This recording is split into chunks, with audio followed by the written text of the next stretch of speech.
Welcome, in front of me is a Google Pixel 9 Pro XL, and today I'll show you how you can put this device into safe mode.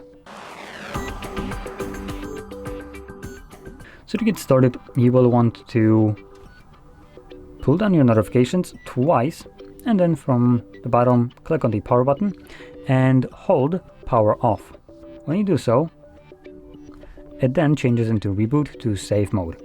With a quick message, do you want to reboot into safe mode? This will disable all third-party applications that you have installed. They will be restored when you reboot again. You're gonna click on OK. And to go into this message and explain what it means, this mode primarily is designed for troubleshooting your phone.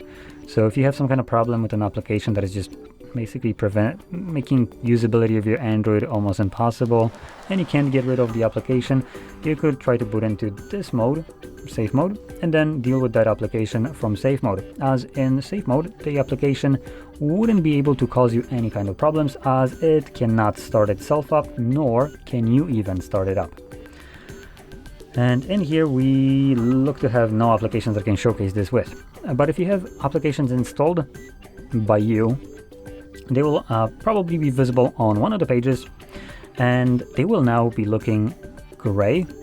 So any kind of gray looking application will now be able to be opened in this mode. Now once you're done troubleshooting your device and you want to go back to the normal mode, find the power button once more, and this time around just click on the restart button. This will reboot the device, and when it boots back up, it automatically goes back to normal mode. So with that being said, if you found this very helpful, don't forget to hit like, subscribe, and thanks for watching.